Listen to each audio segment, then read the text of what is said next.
Good morning, everyone.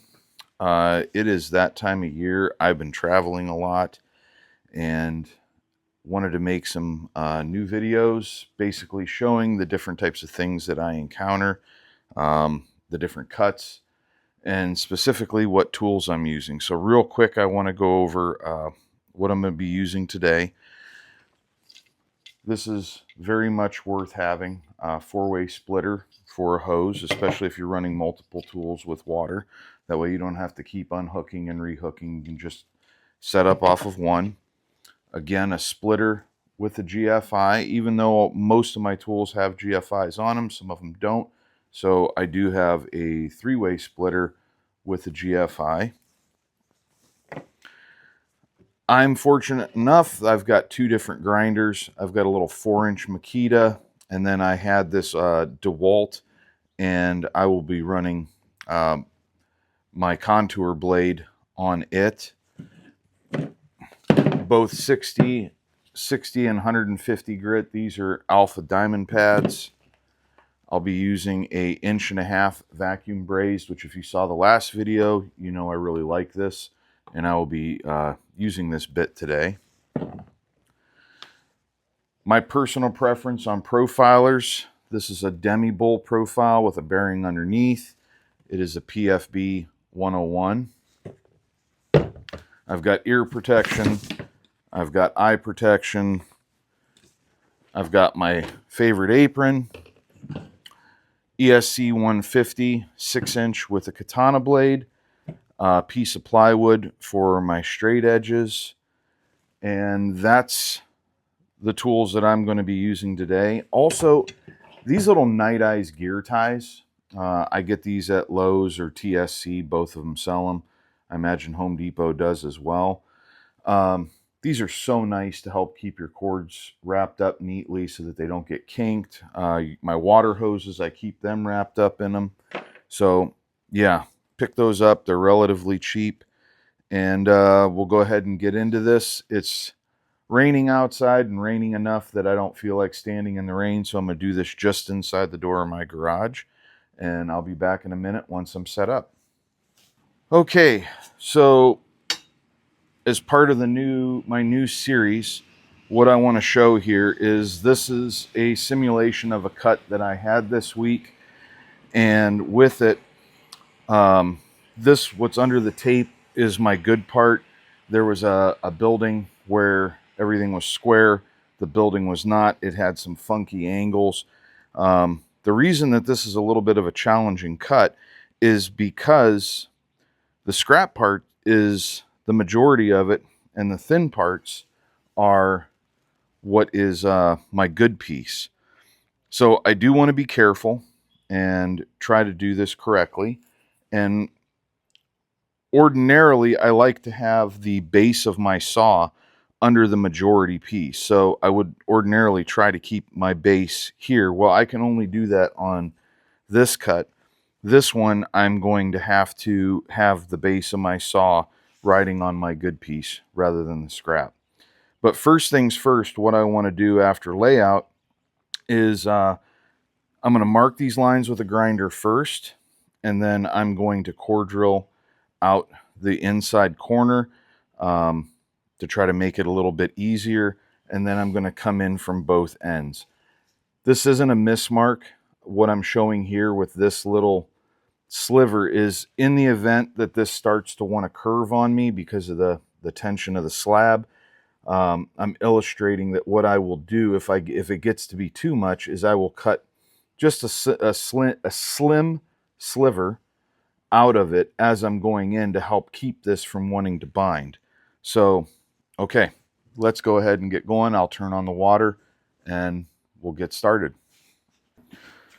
Ear protection, apron, eye protection. I'm wearing rubber boots. What I'm doing here is I'm going to take my grinder and run that line very lightly, making sure that I don't go past my corner. I'm going to try to take my time on this and do a nice, neat job.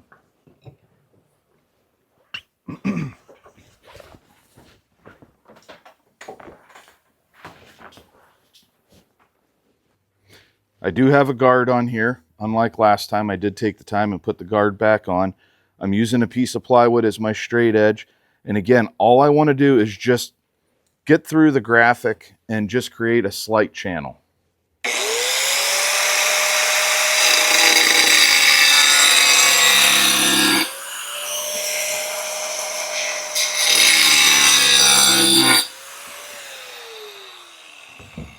That's it for that side.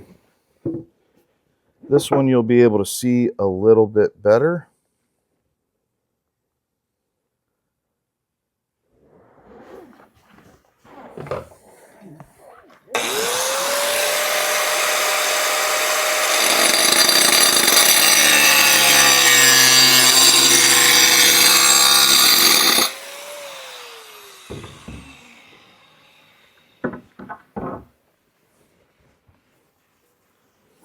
Okay, actually I got a little, I could connect that a little better.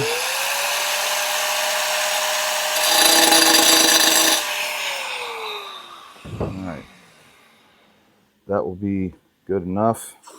I can now take this tape off.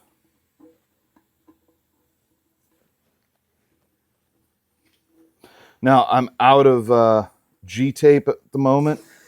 I will put a picture up as to what G-tape is. Masking tape works okay. G-tape works even better. It helps minimize chipping of the product. It's also waterproof, unlike masking tape. Most masking tapes are waterproof. By the way, there's a chip in this corner that was there beforehand. I do want to point that out. These are scrap pieces that somebody didn't want to put on display, so I usually take those and make those my pieces for demo. Okay, now that I got that line, the very next thing I want to do is I'm going to take a hole saw and I'm going to cut this inside corner out, and that's going to relieve tension in the slab, making it it is, if as I'm cutting, it helps prevent cracking. If you don't pre-drill and you try to just dry cut, you might get lucky a handful of times, but eventually it will blow up on you. But if you pre-drill it, you should not have that problem. All right, we have water.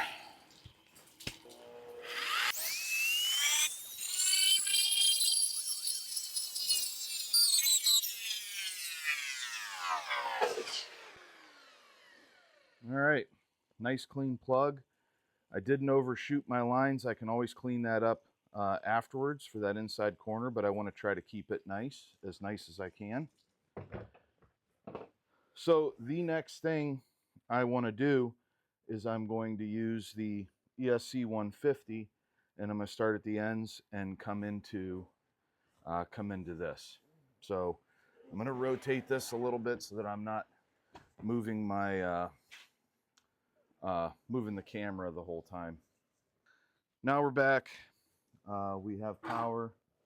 We have the GFI is safe and good. Okay, so again, what I'm going to do is I'm going to cut just like this, right down this line, as tight into this corner as I can. I've only got the blade set just the rim of the blade beyond the tile, so there's only just the littlest bit sticking out, cutting into the foam. Cutting on foam, foam is home. So let's get this cut started.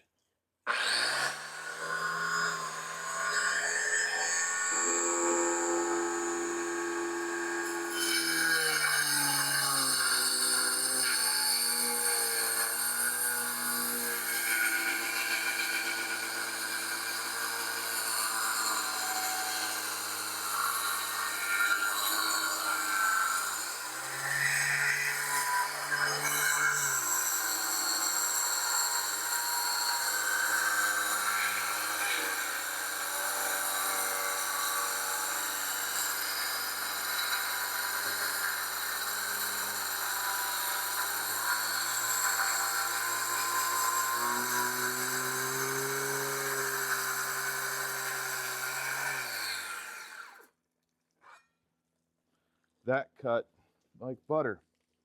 Although it is a really new This is a really new katana blade. As you can see, there's still quite a bit of paint on it, but goodness, it handled that cut beautifully. Okay, so this is the slightly trickier part. I'm going to rearrange the table a little bit just so that I'm over it. Again, I've got a nice groove, and repeat that same function.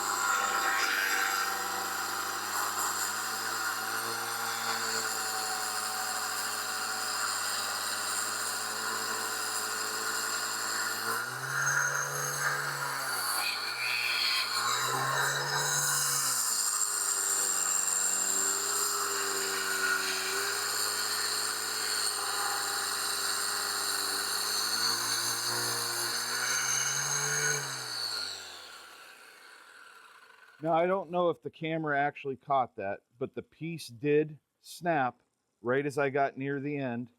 I can see that the tiles are clearly at slightly two different heights, so that there was a little bit of flex, but it's okay, and that's why we did this.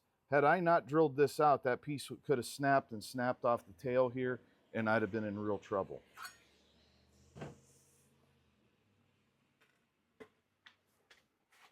I'll remove this, and now I can use this for something else.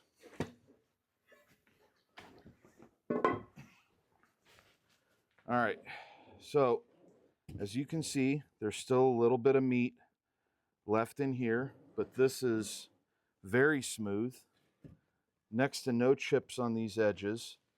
And I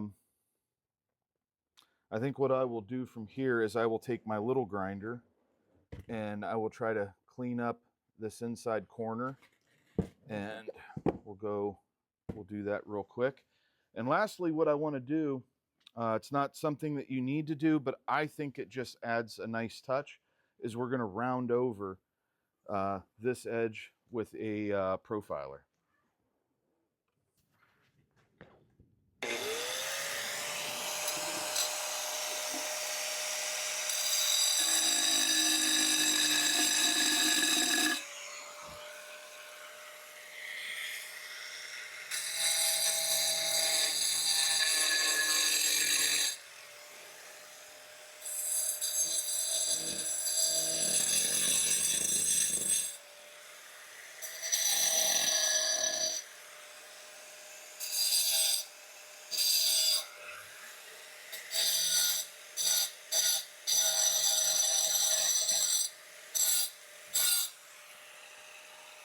That looks really good.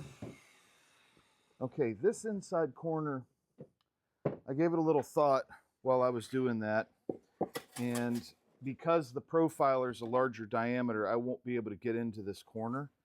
But what I can do, get a little water on here, wet these diamond pads,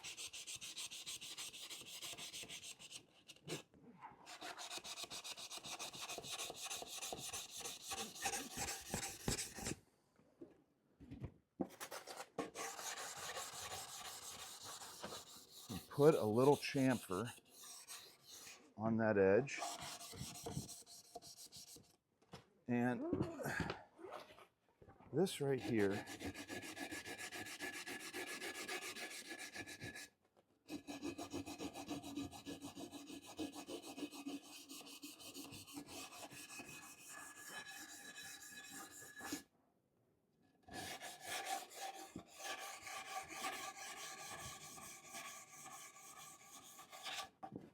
a little more water.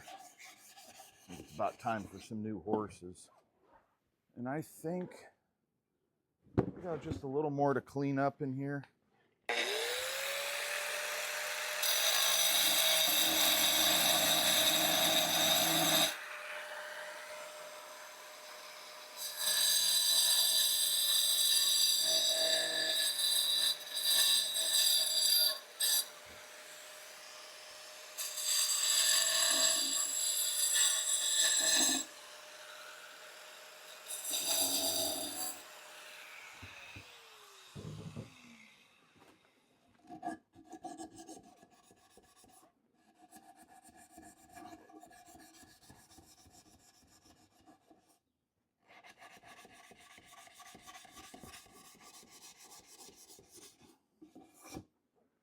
All right.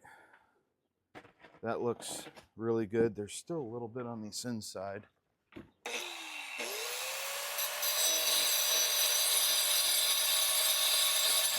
No pressure. I'm just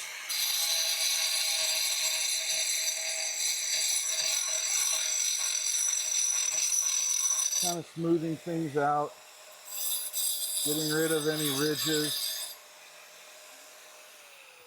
or smuts. All right.